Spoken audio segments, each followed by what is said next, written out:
My dear students, आज हम लोग यूआरएल के बारे में जानेंगे। यूआरएल क्या होता है, यूआरएल के कौन कौन से एलिमेंट है, यूआरएल के कौन कौन से प्रकार हैं, इसके बारे में हम लोग जानेंगे। यूआरएल को कितने प्रकार से हम लोग डिवाइड कर सकते हैं, कितने प्रकार से बांट सकते हैं, यूआरएल को कितने तरीके से हम लोग डिफाइन कर सकते हैं, उसके बारे में जानेंगे कि यूआरएल होता क्या है। सबसे पहले शुरू करते हैं, तो सबसे पहले हम क्या इसके बारे में जानेंगे कि यूआरएल का फुल फॉर्म क्या होता है, यूआरएल किसे कहते हैं। यूआरएल यूनिफॉर्म रिसोर्स लोकेटर, यानी इसका फुल फॉर्म क्या होता है, यूनिफॉर्म रिसोर्स लोकेटर, यानी वेब पेज का एड्रेस, वेब पेज का यूनिक एड्रेस जो होता है वही क्या होता है, यूआरएल होता है। जैसे हमको कोई भी वेबसाइट ओपन करना है, तो हम जहाँ एड्रेस बार है वहाँ पर हम क्या करेंगे, वेब पेज का एड्रेस टाइप करेंगे, तब जाकर ब्राउज़र पर हम इसको ओपन कर सकते हैं। ब्राउज़र पर ही हम लोग इंटरनेट का प्रयोग करते हैं, ब्राउज़र पर ही हम लोग कोई भी वेबसाइट को ओपन कर सकते हैं। तो ब्राउज़र पर किसी वेबसाइट को ओपन करने के लिए उसके एड्रेस को टाइप करेंगे एड्रेस बार पर, तब जाकर हमको कोई भी वेबसाइट या वेब पेज ओपन होगा हमारे लिए, तभी जाकर कोई भी वेबसाइट ओपन होगी।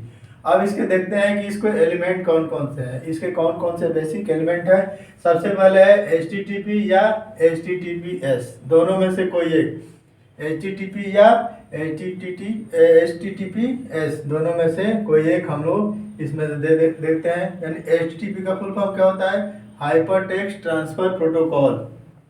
HTTP का फुल फॉर्म क्या होता है, hyper text transfer protocol.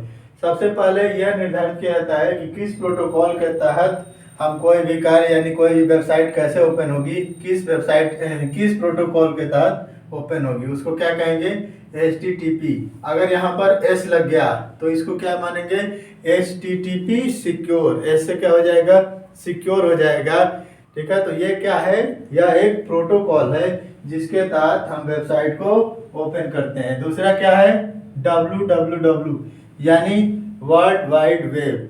World wide web क्या है, इलेक्ट्रॉनिक डाटा का संग्रह, इलेक्ट्रॉनिक वेब पेज का, इलेक्ट्रॉनिक पेज का संग्रह होता है जिसको हम लोग ओपन करते हैं। जैसे कोई भी वेबसाइट हम लोग खोलना चाहेंगे तो सबसे पहले प्रोटोकॉल निर्धारित होगा, इसके बाद www यानी www यानी वेब पेज का जो भंडार है उसको हम लोग खोजेंगे। इसके बाद डोमेन नेम, तीसरे नंबर पर क्या होता है, डोमेन नेम, यानी उसका नाम क्या है, वेबसाइट का नाम क्या है, वह उसका नाम क्या कहलाता है, डोमेन नेम कहलाता है।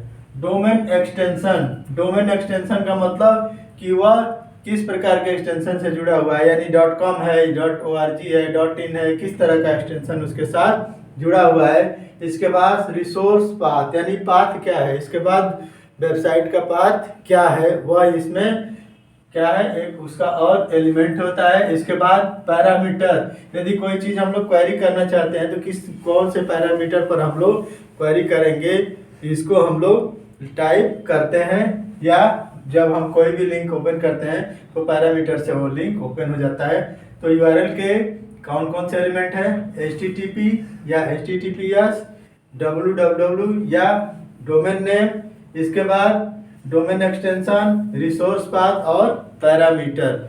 अब यहाँ पर हम लोग देखिए एग्जांपल के तौर पर हम लोग बता रहे हैं, यहाँ पर HTTP डॉट, ये क्या है, कोलन है, HTTP इसके बाद कोलन, इसको क्या कहेंगे, कोलन साइन, कोलन साइन, और ये क्या है, स्लैश है, यानी डबल स्लैश, डबल स्लैश का प्रयोग करते हैं, टाइप करेंगे डबल स्लैश। इसके बाद www.mydomains.com, ये क्या है, डोमेन नेम है, ये क्या है, यहाँ से यहाँ तक डोमेन नेम और इसका एक्सटेंशन होता है। इसके बाद यहाँ पर slash path slash two slash resource, ये क्या है, रिसोर्स पाथ है, जिस पाथ पर जहाँ पर हमको जाना है उसका हमको पाथ है। इसके बाद अगर क्वेश्चन मार्क यहाँ पर मिल जाए तो आप उसको पैरामीटर समझिएगा। जब भी कहीं पर अगर यूआरएल में क्वेश्चन मार्क होता है उसको पैरामीटर हम लोग पढ़ते हैं, उसको क्या कहा जाता है,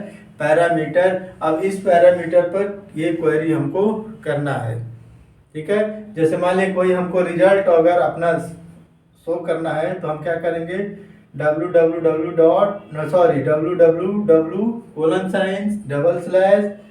http://www.www और उस वेबसाइट का एड्रेस लिखेंगे। इसके बाद उसका पाथ लिखेंगे, उसका जिस पर हमको जाना होगा, और इसके बाद जो भी क्वेरी हमको करना होगा, अगर क्वेश्चन मार्क हम अगर आ रहा है तो वो क्या है, पैरामीटर को निर्धारित करने के लिए क्वेश्चन मार्क का प्रयोग किया जाता है। यानी क्वेश्चन मार्क कहता है कि क्या सर्च करना है।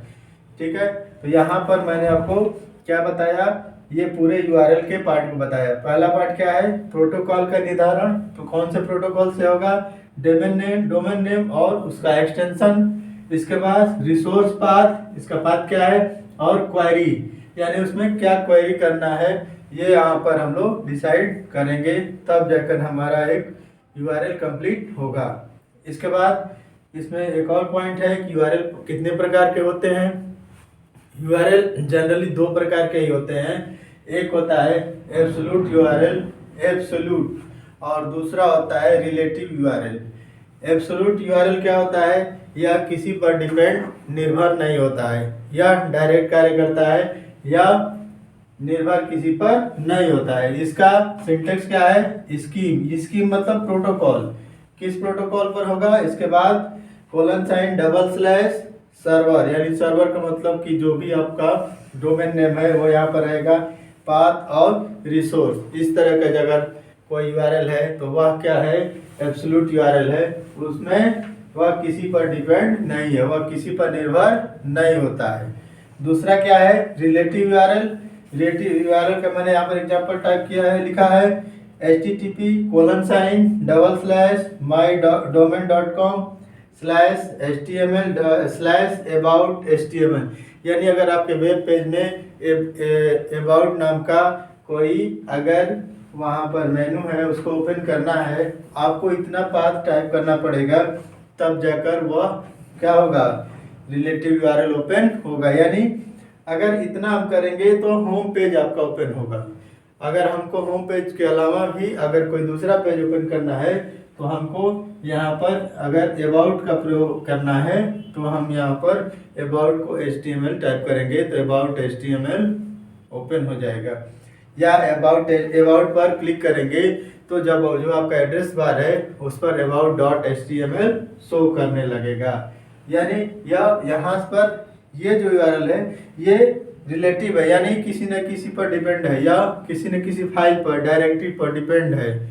ये क्या होता है, किसी न किसी डायरेक्टरी पर या फाइल को शो करता है। यानी कोई GIF फाइल है या JPG फाइल है, अगर उसको ओपन करना है तो हम उसको क्या कहेंगे, रिलेटिव यूआरएल। और एब्सोल्यूट यूआरएल क्या है, किसी भी चीज़ पर डिपेंड या किसी पर डिपेंड नहीं है, निर्भर नहीं रहता, किसी पर निर्भर नहीं रहता। लेकिन ये क्या रहता है, ये फाइल को इंगित करता है, ये फाइल को दिखाता है। यानी about.html नाम की फाइल अगर आपके साथ जुड़ी हुई है तो यह HTML नामक about.html नामक फाइल को इंगित कर रहा है, इंडिकेट कर रहा है। ठीक है, यह इस पर डिपेंड है या इस तरह, इसीलिए इसको क्या कहेंगे, रिलेटिव यूआरएल।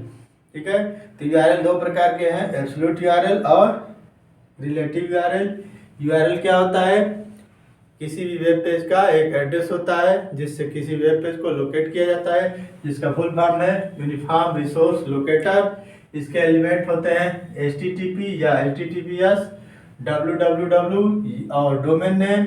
इसके बाद डोमेन एक्सटेंशन, जो एक्सटेंशन लगा होता है, रिसोर्स पाथ, इसके साथ जो पाथ जुड़ा होगा, और पैरामीटर जिसके द्वारा हम लोग कोई भी क्वेरी करेंगे उसको क्या कहेंगे, पैरामीटर कहेंगे। HTTP या HTTPS दोनों में से कोई भी हो सकता है। यस लग गया तो यानी सिक्योर हो गया। www क्या है, वर्ल्ड वाइड वेब हो गया। डोमेन नेम किसी भी वेबसाइट का एक एड्रेस होता है और उसका एक्सटेंशन, यहाँ पर जैसे हमने यहाँ पर एक्सटेंशन .com लिखा है उस तरह का एक्सटेंशन। और रिसोर्स पाथ किस पाथ पर जाएगा और क्या क्वेरी करना है वो पैरामीटर के अनुसार हम लोग क्वेरी कर सकते हैं।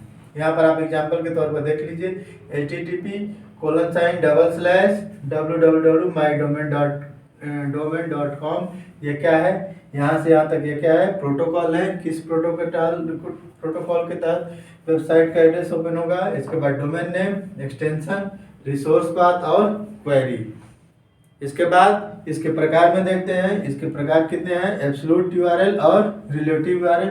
एब्सोल्यूट यूआरएल इसका सिंटैक्स क्या है, स्कीम, सर्वर, पाथ और रिसोर्स। स्कीम का मतलब प्रोटोकॉल, स्कीम का मतलब प्रोटोकॉल, किस प्रोटोकॉल के तहत कार्य करेगा, सर्वर यानी डोमेन का नेम क्या है और कौन सा पाथ है, या किसी पर डिपेंड नहीं करता है, किसी पर निर्भर नहीं रहता है। लेकिन रिलेटिव यूआरएल एक फाइल को इंडिकेट करता है या किसी फाइल को दर्शाता है कि यह फाइल ओपन होगी, जिसका मैंने एग्जांपल लिखा है http://mydomain.com। इसके बाद HTML में जाएंगे और अबाउट HTML के बारे में अगर हम लोग सर्च करना है तो अबाउट HTML को खोजना है तो अबाउट HTML पर हम लोग जाकर यहाँ पर क्लिक करेंगे तो इसका पाथ ये आ जाएगा, या यहाँ से हम टाइप अगर कर देंगे, राइट कर देंगे तो about.html वाली फाइल यानी अबाउट वाली फाइल यहाँ पर ओपन हो जाएगी।